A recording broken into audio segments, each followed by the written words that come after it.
Hello, witches and wizards, and welcome back to Potterwatch, episode 16 now, the unofficial Harry Potter Wizarding World podcast, brought to you twice a week by me, Harry Potter Explained, or Connor, and of course on a Friday, as it is today, a glorious Friday as we're heading to the bank holiday.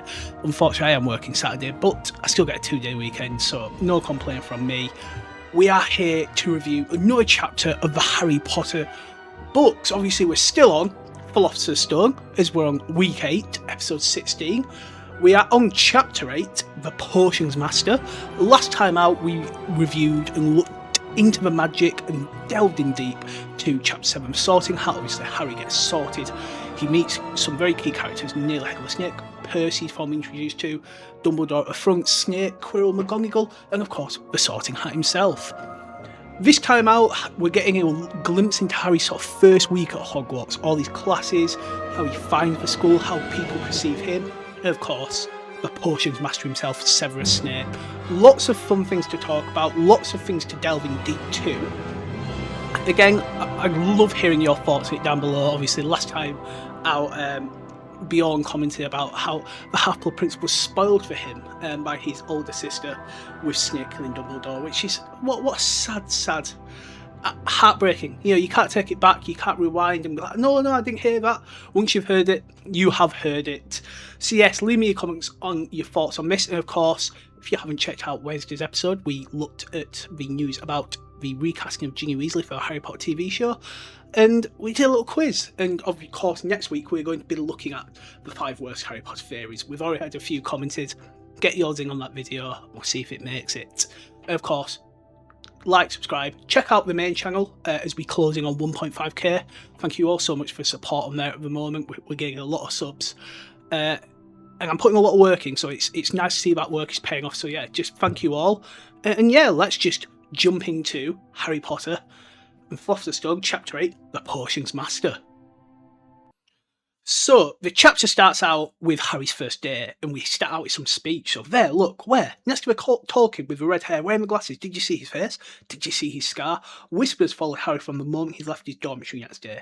People queuing outside classrooms, stood on tiptoes to get a look at him, or double pack to pass him in the corridors. Harry wishing they wouldn't, because he was trying to concentrate on finding his way to class. So obviously, yeah, it does die down a bit after like the first year. You know, I think people get accustomed to it, but like this first few weeks at Hogwarts, like he's like a thing in the zoo. He's this legend, this myth. You know, still the scar thing as we discussed last time. It's like, how did people know about his scar? Like, who reported on that? Was it Hagrid? I still would like to know how people knew about Harry's scar, because it should have been only 3 people: Hagrid, McGonagall, and Dumbledore, and Voldemort again. No, Voldemort wouldn't know, but maybe you'll look at the scar on the way like, oh, cool scar, as he floated away after making him a Horcrux. Who knows? But yes, always interesting that people know about the scar to me. And obviously, yeah, it's just so like go to school and like he's gone from being a nobody to a somebody so quick. It's something really sort of, you'd love to be in that sort of situation. Oh my god, like obviously just if you're not famous, you're just walking down the street, you don't get that. And it's just like, oh, everyone goggling at you. And as we learn, as it goes on to, it's like, this is not helping Harry at all, because there are 142 staircases at Hogwarts, wide sweeping ones, narrow rickety ones, some that led somewhere different on a Friday, some with a vanishing step halfway. Up that you had to remember to jump. Then there were doors that wouldn't open unless you asked politely, or tickle them in the exactly right place, or doors that weren't really doors at all, but solid walls just pretending. It was very hard to remember where everything was. It all seemed to move around a lot. The people in portraits kept coming to visit each other, and Harry was sure the coats of armour could walk. So yes, obviously we'll start with, again, big trivia point there. If you ever asked, and it might be on my Harry Potter 1% club, on the main channel, how many staircases are at Hogwarts? It's 142. And obviously, again, the sort of movies sort of change with some of the games where it's like the moving staircase, and it's not exactly a moving staircase, it's just there's a lot of stairs, some that are weird. The ones that you've got the jump on, I think Neville in like book 4 or book 3 forgets about it and they have to pull him out of it. So that is they do get called back some of this stuff. And obviously you get doors that you need to ask politely. Again, not really ever reference going, please sir, can I get through this door? But obviously portraits with passwords or doors with passwords. Ones that like to be tickled, of course, might not be directly referencing the kitchens, but we do know the only door that we officially know that liked to be tickled in a certain spot was the pair to get into the kitchens. Again, nice little trivia for you there. And then obviously the portraits, just walking around, and it's I love that sort of like people just going around visiting people. And the coats of armor, obviously, we do know they can come alive as they go and fight in the Battle of Hogwarts with Locomotor. Oh God, I forgot the spell. I think it's yeah. What? Yeah, you know what I'm talking about. McGonagall. Oh, I've always wanted to move that spell. So yeah, they can move about. The ghost didn't help either. It was always a nasty shot when one of them glided suddenly through a door you're trying to open. Again, yeah, what do the ghosts do during the day? Like, what are they doing like eternally now? Just floating around the school? That's I know there's people there. There's obviously people chatting. Maybe you go visit a teacher but what are you chatting about? What are you doing as a ghost, like day to day? Can ghosts sleep?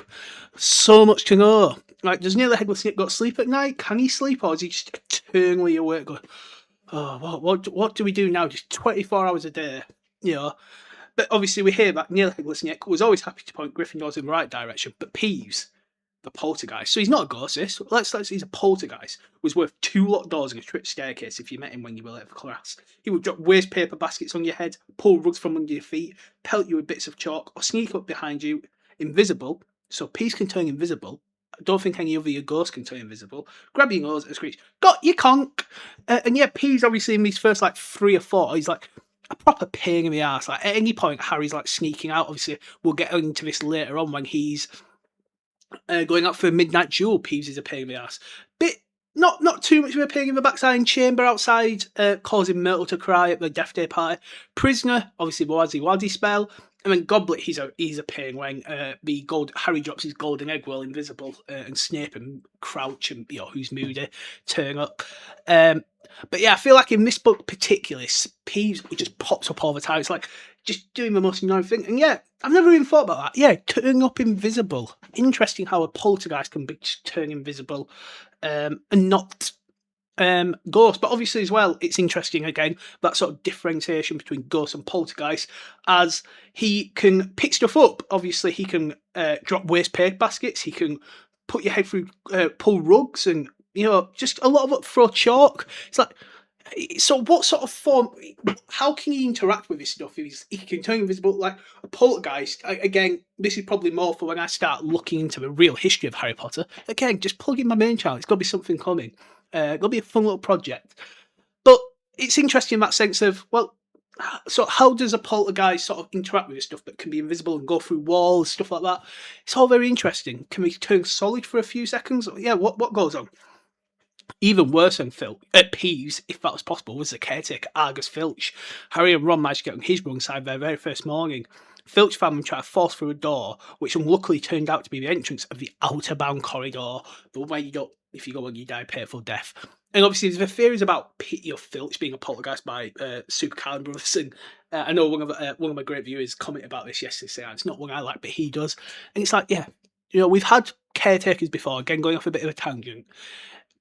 Obviously, Molly Weasley had a different caretaker at Filch, and obviously when you play Hogwarts Legacy, if you consider that kind, you obviously had Mr. Moon as a caretaker. It seems like Hogwarts has always had a caretaker. I think Filch is just more, he's a squib, and it's more just Dumbledore doing that thing of like what Dumbledore does. He gets Hagrid involved, he has Dobby work, he pays him, like just getting someone who's not normally involved in the magical world, feeling in the magical world. It's just a shame Filch probably hates his life and his job. And he's probably a very sad, depressed man because the amount of scrubbing and stuff he has to do when wizards can just wave wands and stuff. I just think it's Dumbledore trying his best to get someone involved in the magical world, who wouldn't normally be. A bit like Miss Fig, he gets her involved like the sort of Order of the Phoenix, almost helping Harry and keeping an eye on him with Mundunga. Just involving people and like seeing the good side of like of the less magical, and yeah, just being that good guy. I think that's what my opinion of Filch is anyway. But yeah, he was threatening to lock them in the dungeons again. Filch, you weren't hearing like this. Filch always seemed like he was here years and years ago, like when the punishments were like really medieval. But he wasn't even the caretaker in like the 60s and 70s. It was someone else. So whatever point Filch comes caretaker, he's not they've not been using them punishments for years upon years. It's like, you used to be reading Hogwarts history, Filch. Is that what you're doing? You pass it. I'm like, oh, what did they used to do to give people detention? Hogwarts history. Chain them in the dungeons. And they were saved by Professor Quirrell, who was just passing. Professor Quirrell just passing the Forbidden Corridor. That, in the business, is what we call foreshadowing. We'll come back to that later. Filch owned a cat, Mrs. Norris, a scrawny, dust-coloured creature with bulging lamp-like eyes, just like Filch's. She patrolled the corridors alone, break a rule in front of her, put two out line, and she'd whisk off for Filch, who appeared wheezing 2 seconds later. Again, that sort of, people talk about, was she like a maledictus and it was Filch's wife and that's why they're so in tune, or is she a poltergeist as well? Again, just magical. Like, it's not a Kneasel, obviously, where they have that sort of magic. It's just sometimes, like, me and my dog, who's in there, we have a bit of a connection. Maybe not as strong as that, but if I trained him enough, he probably would. Again, magic as well. But no, I always hated Miss Norris. Yeah, like, I wasn't sorry when she gets petrified. Sorry, I'm not a cat person, but yeah, I'm on Hagrid's side here. I'd love to give her a good old kick. Filch knew the secret passageways out of the school better than everyone, except perhaps for Weasley swings. I wonder why they know them so well. Could they have a map that shows them all? But it's always interesting. Did Filch manage to work that map at one point before it was given? I just don't think he would have, because he's not magic. So how did he learn about them? Is he just explored the school? Again, it probably goes to that poltergeist where he can just float about, see stuff. But again, I don't subscribe to that, so it is interesting how he must have learned about them. Again, not being magical, because some of them, obviously, he won't know about the one where you have to do Descendium, because he can't do Descendium, because he's not magic. He's not able to do spell. Well, he's magic, he's a squib, he's just not able to do spells. And could pop up as suddenly as any other ghost, and that's obviously where the sort of start of poltergeist theory comes from. The students all hated him, and it was the dearest ambition of Mrs. Norris to give her a good kick. And then once you manage to find them, there were the lessons themselves, and I think, like, this is the most heavy we're going on some of the lessons. Obviously, we get lessons from time to time, but things like, outside the astronomy OWL, we never hear of astronomy again, things like that. There was a lot more to magic. Harry quickly found out than waving a wand and saying a few funny words, which I like. I like that. This is what I think. This is why the story of Harry Potter is so good, and the world of Harry Potter. It's not just Alakazam and bippity bop boppity boop. There's genuine, like, development and lore and a very grounded nature to a lot of this. Obviously, they had to study the night skies through their telescopes every Wednesday at midnight. Like, so do you get a bit time off Thursday morning, or do you have time off Wednesday in the afternoon? Like, you can't just make kids do full day at school, keep them up to, and then you've got to come out at midnight. And does a teacher have to leave them? Because obviously there's curfew. Could Harry not just claim a Filch? I'm just on my way back from astronomy. Or something like that, because he gets caught up with the astronomy tower and that. I'm doing astronomy homework, Filch. Because if they have homework, do we have to go up there? I'm just saying, Harry, could have thought of some excuses, mate, if there's astronomy on at midnight.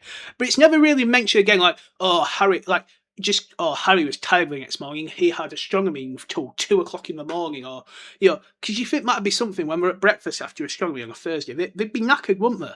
And you think that'd be something referenced. There's a lot of things that don't get referenced, and we'll touch on them, i.e. other Quidditch matches, things like that.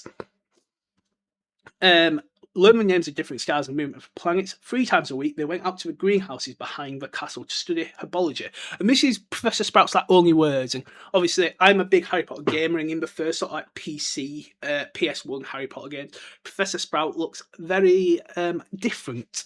Because, you get a bit more of a description in Chamber, and I don't think she's actually in Prisoner. Which them books were out by the time they were developing the game. But yeah, in this book, it's just a dumpy witch.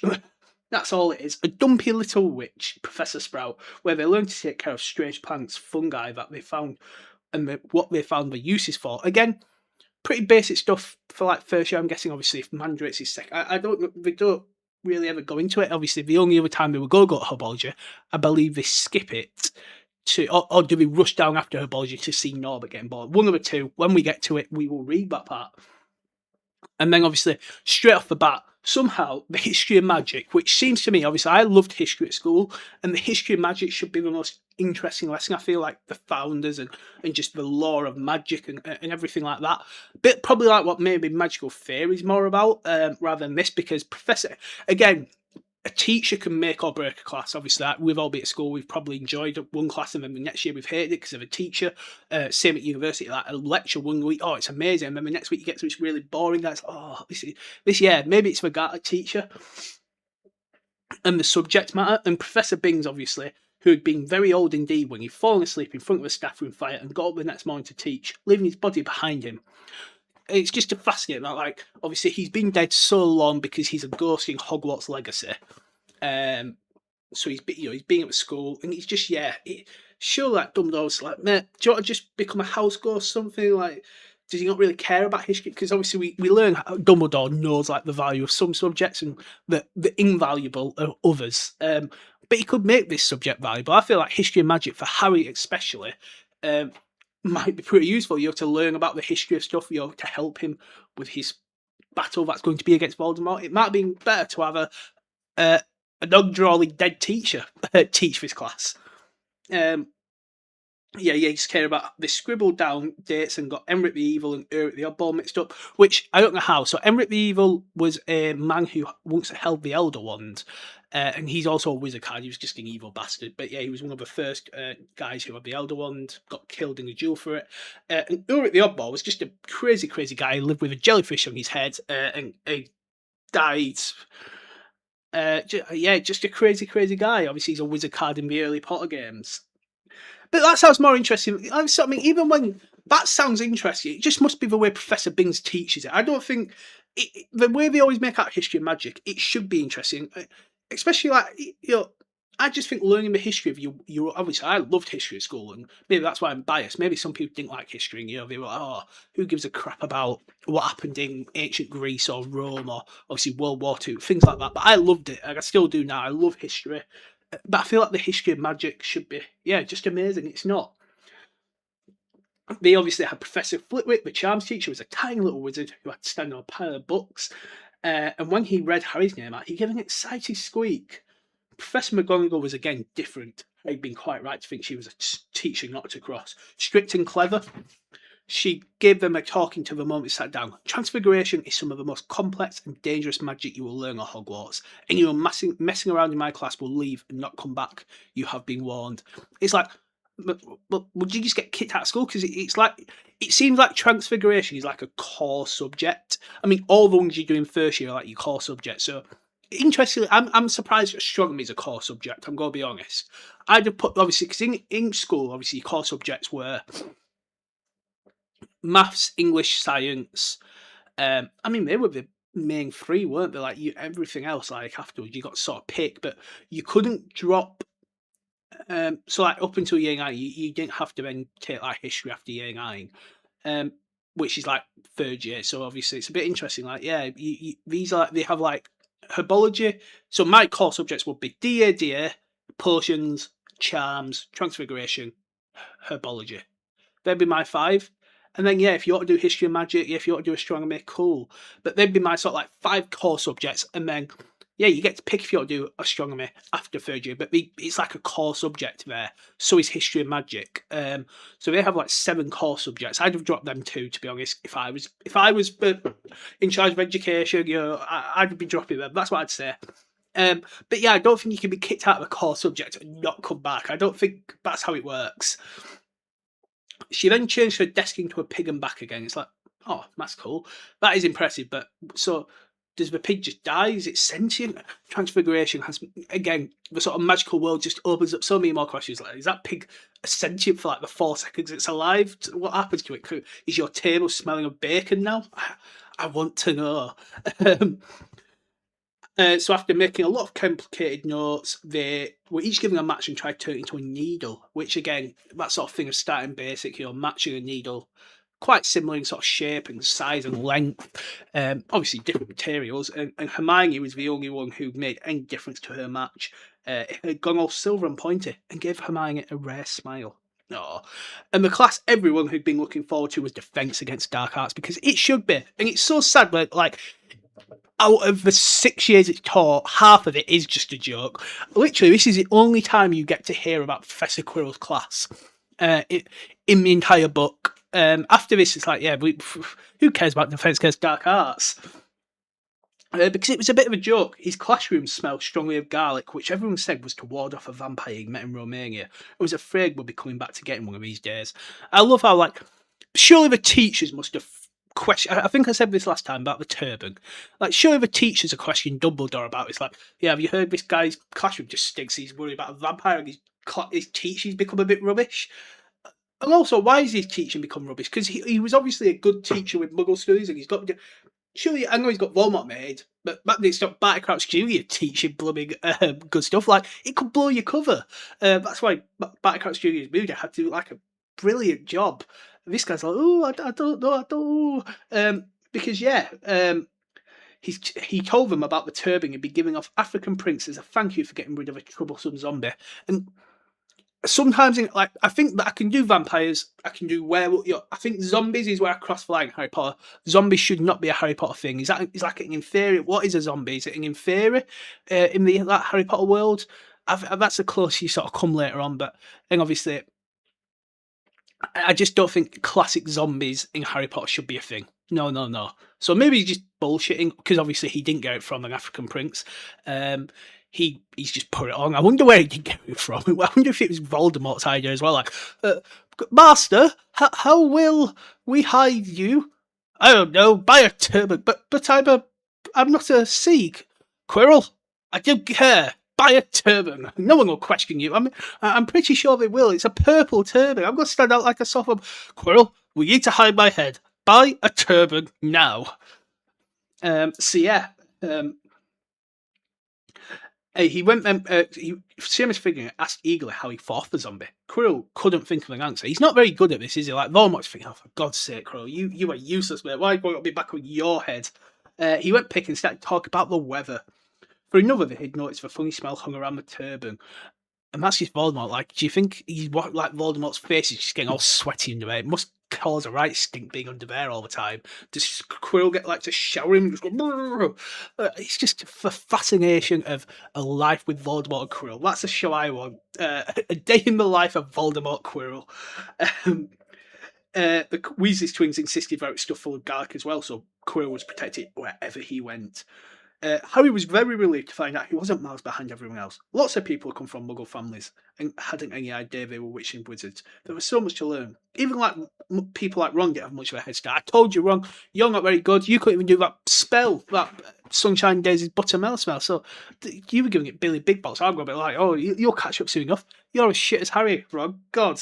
We then get to Friday, and it was an important day. They finally managed to find their way down the Great Hall without getting lost once. Go Harry and Ron, well done. I mean, surely just follow everyone else. Like, there's got to be a lot of people leaving this common room to go down to breakfast at a similar time to you. Just follow them. It can't be hard. Like, just wait for Neville. Wait, maybe not Neville. He definitely gets lost. But just wait for Seamus and Fred, George, Percy. Just go down with them. But there we go. And he had sugar on his porridge. Like, oh God, Harry, I'm not a fan of people pouring sugar on stuff like your cereal. Like, it's not good for your teeth. Be good. Treat your teeth with respect, and they'll treat you. But anyway, we find out they've got double portions with the Slytherins. Snape is head of Slytherin House. They say he always favours them. We'll be able to see if it's true. Wish McGonagall favoured us. Harry, said Harry. Professor McGonagall was head of Gryffindor House, but it hadn't stopping her giving him a huge pile of homework the day before. So obviously, just a few things to pick off here. Double portion. So, again, when I listen to the Super Carlin brothers and through the Gryffindor, they always get confused about like what double portions or double herbology means. It's like, yeah, I thought they had double periods in like the American schools. I thought it was more popular there, like where you used to have 2 hours of a class instead of an hour. Like you do it back to back, and it's a long haul. I remember always having double geography in the afternoons on like a Monday. With the rubbish teacher, I had like a good teacher, but we had the rubbish teacher for it was long and horrible. I had double business as well. Yeah, just not the most fun, but yeah, it just means back-to-back classes. And obviously it's interesting, he says, with the Slytherins. So it seems like up to this point, they're having Defense Against Dark Arts with just for Gryffindors and Transfiguration with just for Gryffindors, which seems like a very small class. Like, it's not mentioned if it's with Hufflepuffs or with Ravenclaws or even with Slytherins, because at this moment, like, that'd just be, what, 8 people that we know of, maximum of 10, for, like, Defense Against Dark Arts, like Harry, Ron, Seamus, Neville, Dean, Hermione, Lavender, Pavati, and maybe 2 unknown Gryffindor girls. That seems like a really small class, so surely there's someone else with it. And the movies did make it a much better thing of like putting other people in that class, because it just wouldn't make sense for me. The class size should be 30, not 8 or 10. You know, it's way too small. And obviously we will find out that yes, Snape does favour his house. And I would, to be fair, if I would, especially if I was Gryffindor, like McGonagall, stop playing fair. Play as a true Gryffindor. Just be like, yeah, Gryffindor, Harry, no homework for you. You're on the Quidditch team. It's so cool, mate. It's cool. You do your training. Just then, supposed to arrive. Harry had got used to this being by now, but it gave him a nasty shock on the first morning when about 100 owls suddenly streamed into the Great Hall during breakfast, circling tables until they saw their owners, dropping letters and packages onto their laps. And again, much better way, because in the films when they're dropping on the tables and stuff, that's just going to cause a mess. Dropping in cereals and coffees in pumpkin juice, whatever they're having. Like, unless they're like womp rats, like Luke shooting womp rats out of T16, we've got to have that sort of aim to be dropping it that high. Hedwig hadn't brought anything for Harry yet. Oh, she sometimes flew in to nibble his ear and have a bit of toast before going to sleep in the Owlery. This morning, however, she floated down between the marmalade and sugar bowl and dropped a note on Harry's plate. "Dear Harry," it said in a very untidy scrawl. Thanks for letting us know it's in that.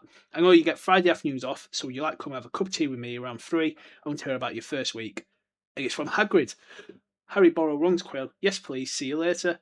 It was lucky that Harry had tea with Hagrid to look forward to, because the potions lesson turned out to be the worst thing that happened to him so far. I mean, your parents were killed. I'm guessing it means at Hogwarts. At the start of term banquet, Harry had got the idea Professor Snape disliked him. By the end of this potions lesson, he knew he'd been wrong. Snape didn't dislike Harry. He hated him.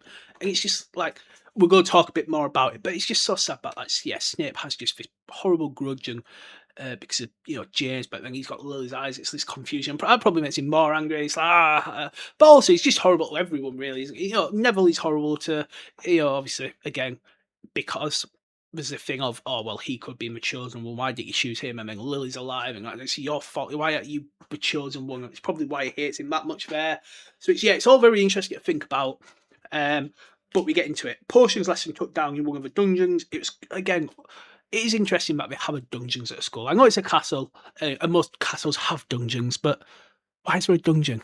Like, we want to make people comfortable, happy. Like, no wonder Slytherins are all miserable for living out of a fucking dungeon. It'll be horrible in there. I mean, Slytherin Core's pretty good, but yeah, to be walking through all that when it's cold, miserable, horrible, damp, just not a nice place to stay. Maybe this is why Snape's always angry. Snape, like Flitwick, started the class by taking the register, and he paused at Harry's name. Ah, yes, Harry Potter, our new celebrity. Draco Malfoy and his friends sniggered. Behind their hands, Snapefish, calling the names, looked up to the class. They were black like Hagrid's, but they had none of Hagrid's warmth. They were cold and empty, and made you think of dark tunnels. And then we get his first thing of, you are here to learn the subtle science and exact art of potion making. He had a gift for keeping the class silent without effort. As there is little foolish wand-waving here, many of you will hardly believe this is magic. I don't really understand the beauty of it. I don't really expect you will really understand the beauty of your soft simmering cauldron with its shimmering fumes, the delicate power of liquids that creep through human veins, bewitching the mind and snaring the senses. I can teach you a bottle fame, which would be bottle fame, like, again, and brew glory. Is that more towards like liquid look? Can you teach me how to make liquid look to bottle the fame and brew glory, and even though you're not allowed to use it for glorying away, and even put a stopper in death, which she does in this lesson, a bit if you're getting poisoned. Bezoar. If you are, and then I just love this, if you aren't as big as bunch of dunderheads as I usually have to teach, like, oh, can you, like, you only 1991 can you get away with calling people dunderheads? Like, you're not getting away with that in 2026. I'm telling you now. You can't go around going, you big dunderhead. Oh, you dunderhead, what are you doing? in a school. I mean, in walks of life, you can't. It's meaning a school, most like. More silence followed.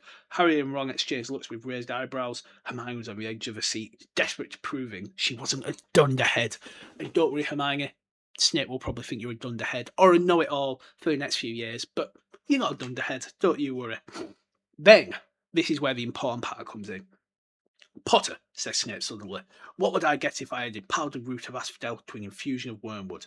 Powdered root of what to an infusion of what? I don't know, sir. Clearly, fame isn't everything. So, we're just going to take a break there. Not from the we're not going to let adverts roll. We're going to that line. So, a powdered root of asphodel to infusion of wormwood. So, I recently did a bit of a short on this. So, there's a few things. It might not mean this. I don't know if I subscribe to it or not, but it's an interesting thought. So, in old flower symbolism, in the Victorian flower symbolism, I haven't got my script up, but I wish I had. Asphodel is a type of lily, and I actually should get my script up, shouldn't I? So I don't mess this up. So get my notepad. I've closed the script down. That's okay.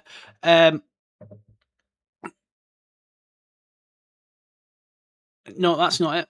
No, I've closed the script down. So, and wormwood is like about sorrow and take it to the grave and grieving. So obviously it can be interpreted in I feel sorrow and pity for Lily's death. Basically, Wormwood's got stuff about deathing.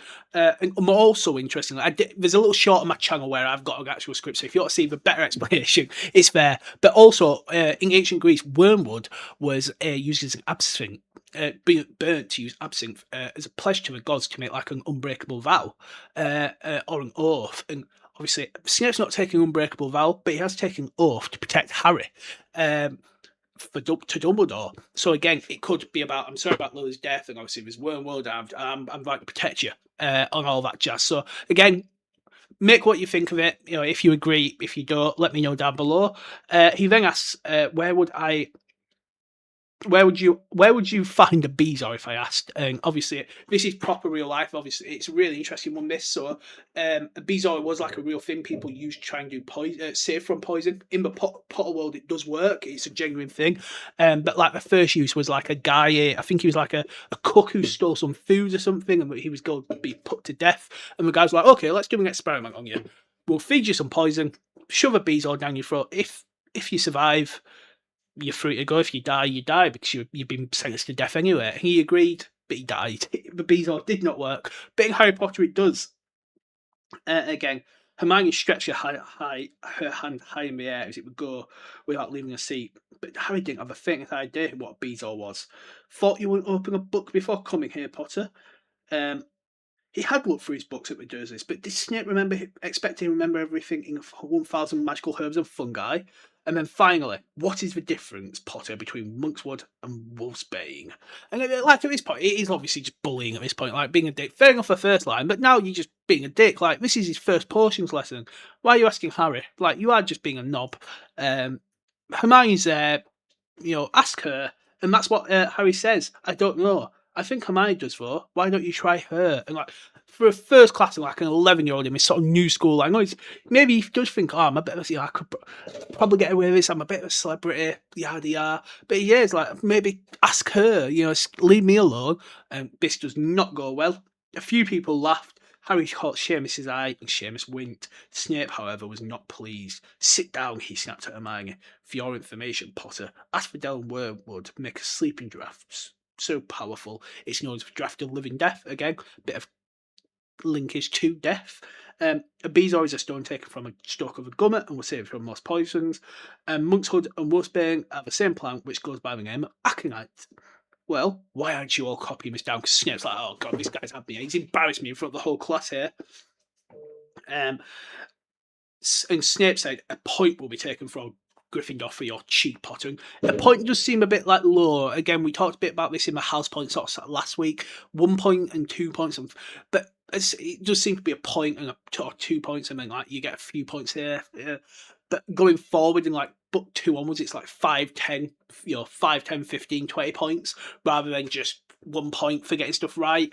Again, just that sort of change. Maybe it's like, oh god, could maybe he has to justify it. Maybe he has to write to repeat McGonagall. Right, we got to take a point off. If I say 5, is it too much because I was sort of goading him? Maybe even he's aware oh, I did sort of goad him there. Maybe I won't get away with taking 5 off. Because if in reality, if he's he could just take 100 points off Gryffindor if you don't have to get vetted. Because why not? Oh, that cheeky Harry Potter bastard! Don't make fun of me. 100 points off straight away. Things didn't improve for the Gryffindors through the lesson. Snape put them all in pairs and set them mixing a simple potion to cure boils. He slept around in his long black cloak, watching them drive weed nettles and crush Snape fans, criticising almost everyone except Malfoy, who he seemed to like.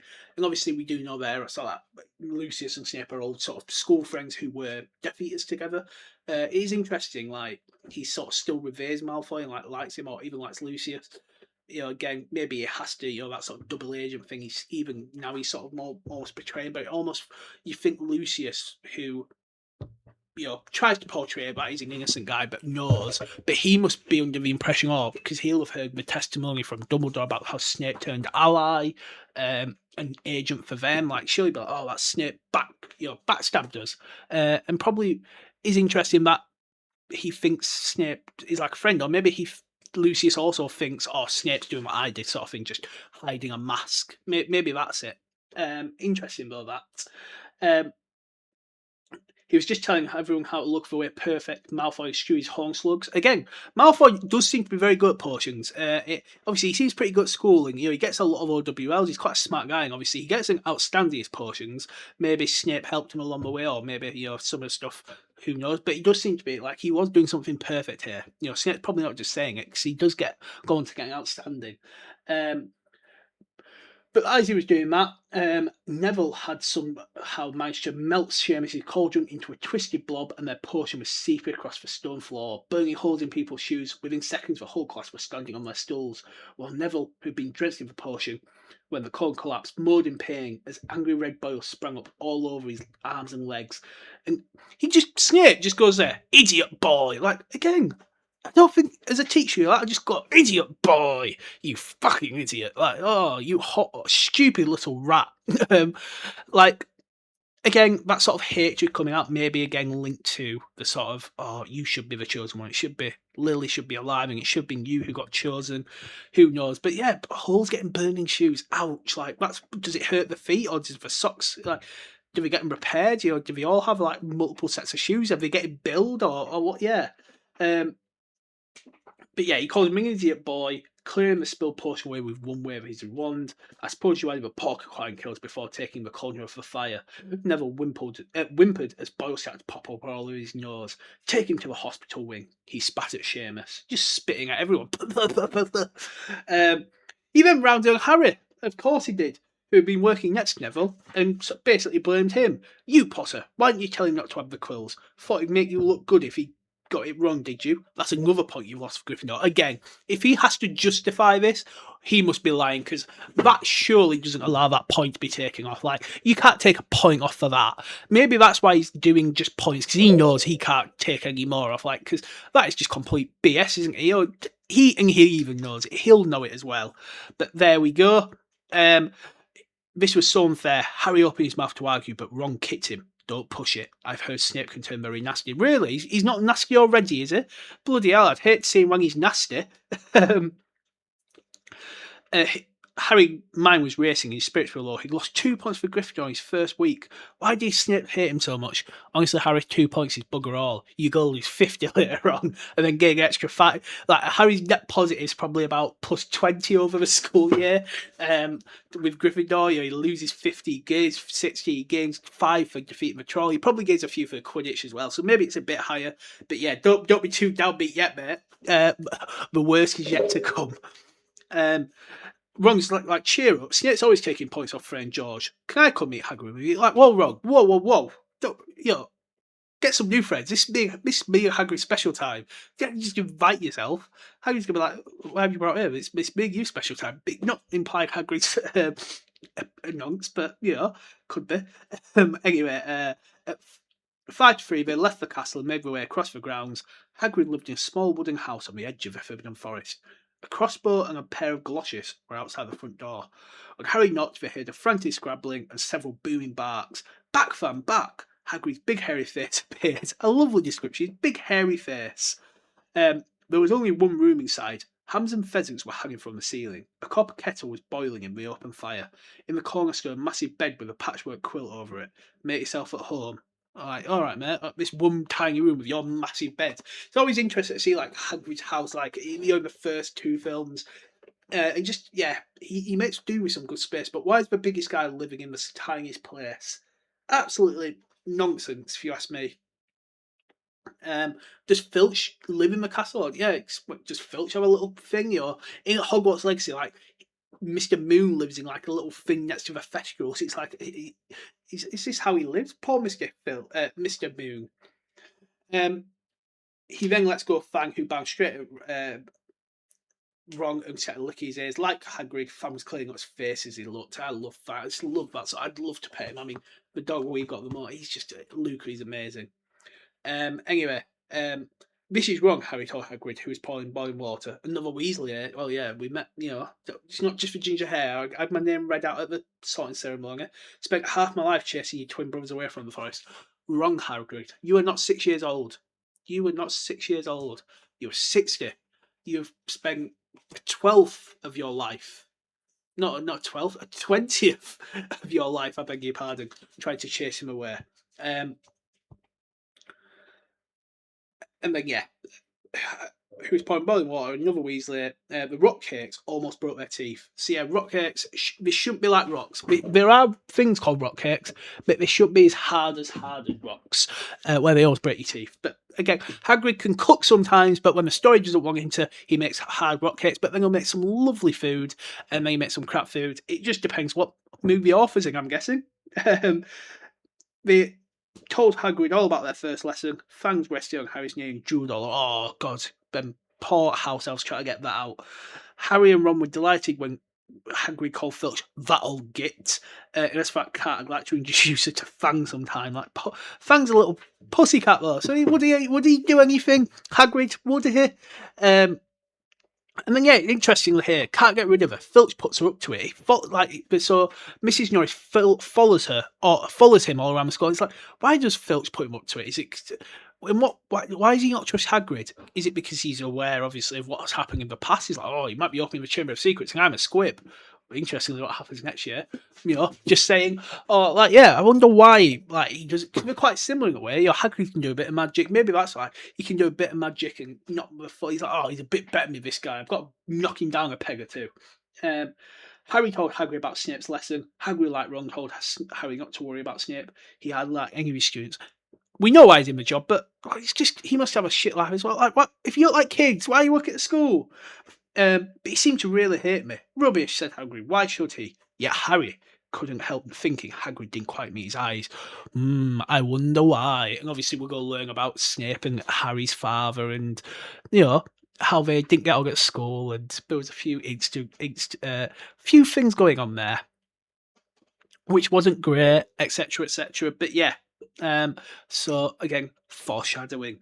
And he just quickly turned the topic to, how's your brother Charlie? I liked him a lot. Great with animals. Harry wondered if Hagrid changed the subject on purpose. He had. While Ron told Hagrid all about Charlie's work with dragons, Harry read the paper. Gringotts breaking latest. Investigations continue into a breaking at Gringotts on the 31st of July, widely believed to be the work of dark witches and wizards unknown. Gringotts goblins today insisted that nothing had been taken. The vault was searched had in fact been emptied the same day, but we're not telling you what was in there, so keep your nose out of it if you know what's good for you, said Gringotts spokesperson this afternoon. Interesting. It was on the day Harry went to Gringotts, and Harry remembered Ron telling him about this on the train, but Ron hadn't mentioned the day. Harry just interrupted very rudely while Ron might be telling this great story. The Gringotts breaking happened on my birthday. It might have been happening while we were there. This time, there was no doubt about it. Hagrid definitely did meet Harry's eyes. He grunted and offered him another rob cake. Harry read the story again. The vaults that was searched had in fact been emptied earlier that same day. Hagrid had emptied 713 that day, if you could call it emptying. taking that one grubby looking package. Was that what the thieves were looking for? As Harry and Ron walk back from the castle for dinner, their pockets weighed down with rock cakes. They've just got to be giving them out in the common room later on. And they're like, rock cakes, buy your rock cakes, a sickle of cake. I don't know. Harry thought of nothing. None of the lessons he had so far had given him as much to think about as tea with Hagrid. Had Hagrid collected the package in time? Where was it now? And Hagrid knows something about Snape that he didn't want to tell Harry. It's interesting to think, obviously, Hagrid doesn't know anything about the prophecy or him overhearing it, or, maybe not even like Snape being in love with Lily. He just knows probably James and Snape hated each other, big bullied each other in a way. Oh, fought, and James probably bullied him. He probably does know about, because it seems like Quirrell knows that, about the saving, like Snape's life being saved. Obviously, as we learn in the third book, when Sirius thought he'd be going to play a prank on Snape, send him down the Whomping Willow. Well, Remus Lupin's in there as a werewolf, and then James saves him at the last sort of minute. But he sort of still never forgave him for that. But I wonder if he knows that part, or if he just knows about the bullying. But I think he will, because, again, Quirrell seems to know, so it only makes sense that he knows. And there we have it. Obviously, like I say, a bit of a short chapter. Next up, chapter 9, the Midnight Duel, is a chunky chapter, I believe. So it goes from 107 all the way to 121. So yeah, a bit of a chunky chapter, 14 pages. A lot goes on in that one. Obviously, we get flying. We finally learn to fly. We've got the Midnight Duel itself and a certain three-headed dog. But this chapter, again, setting the sort of school up. Again, that sort of thing with Harry and Snape being very there from the instant. And yeah, learning our first sort of big development in the sort of overall plot. Vault 713, Harry thinks, was the vault in question, someone trying to break into, but who did it? Why did we do it? What was in that package? All will be revealed very soon. So again, really good chapter. Hopefully you've enjoyed. Hopefully you've had a bit of fun listening to this. Do let me know your thoughts on this chapter below. What's been your favourite chapter so far? Mine still would be Diagon Alley, just that introduction to the magical world. Everything bliss, everything fun. But you might have a different one. Is it sorting out the journey? The boy who lived? Let me know all down below. Do leave a like, subscribe, check out my other channel, and I'll see you all soon on Wednesday for episode 17 of Potterwatch. Until then, bye.